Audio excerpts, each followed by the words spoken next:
De 16h à 20h. Happy Hour. Happy Hour 1FM.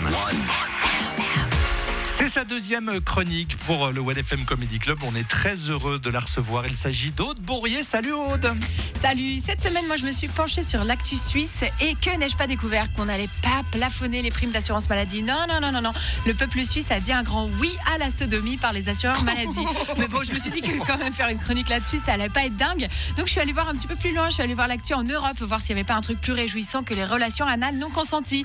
Et là, j'ai vu quoi ? J'ai vu que l'extrême droite a battu tous les records aux élections européennes et que Macron avait dissolu l'Assemblée nationale. Donc, je suis allée voir encore plus loin. Et là, que n'a-t-on pas appris ? Eh bien que de l'autre côté de l'Atlantique, ça va pas forcément mieux que chez nous, mais c'est carrément plus croustillant.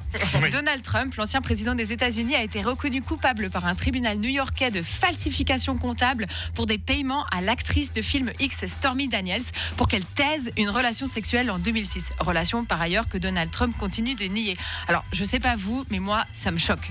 C'est bien la première fois qu'un mec, quand on lui dit « Eh, celle-ci, tu l'aurais pas baisée ?» Celle-là ? Non, celle-là, non, pas du tout. Non. Moi, contrairement à Donald Trump, en ce moment, tu vois, c'est plutôt l'inverse. Je suis arrivée à un stade de ma vie sexuelle, dans un désert sans nom, où j'ai plutôt envie de payer des gens pour qu'ils parlent. Allez, s'il te plaît, dis-leur que t'as couché avec moi, vas-y. Allez, je te twint 20 balles.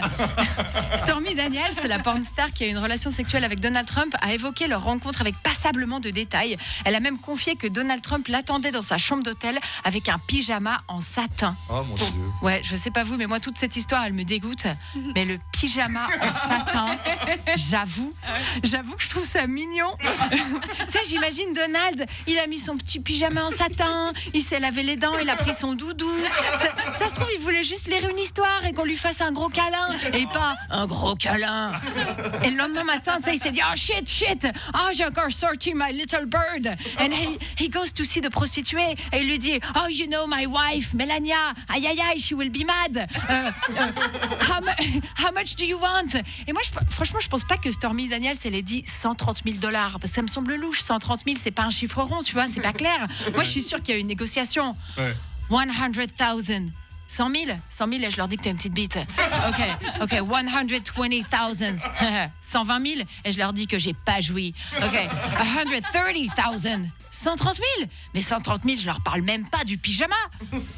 On ne sait pas encore à quoi il va être condamné, Donald Trump, d'ailleurs. Certains, ils parlent d'une amende, d'autres, ils parlent d'une peine de prison. Peut-être que ça va être une assignation à résidence. Non, mais imaginez, s'il est réélu en novembre prochain, ça serait bien le seul président du monde à faire du télétravail. Et en pyjama, et peut-être même en pyjama en satin. Ah là là, bravo Aude Bourrier, merci. Merci.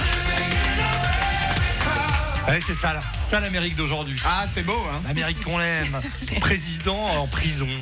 Franchement, ça pourrait être le cas. C'est-à-dire que l'un n'empêche pas l'autre, apparemment. Tout à fait, ouais. C'est fou. C'était dur, sinon, de faire semblant d'avoir un mauvais accent anglais alors que tu parles super bien anglais, de mettre ce petit accent vaudois ou fribourgeois.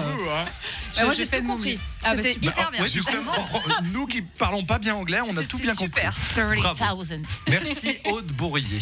On peut la retrouver sur scène. Ce sera le 26 du côté de Carouge. Tu fais un 30-30. Dans le jargon, ça veut dire Qu'est-ce que c'est que ça 30 minutes de blague avec un autre humoriste qui fait également 30 minutes de blague. Ça n'a rien à voir avec les 5 à 7 de Donald Trump. Pas du tout. Donc 30-30 en compagnie d'un humoriste qu'on connaît très bien ici, puisque c'est avec Nadim Kane. Ah, génial, le copain Nadim. Merci Aude, bisous, Merci. à la semaine prochaine ou à bientôt plutôt. À bientôt.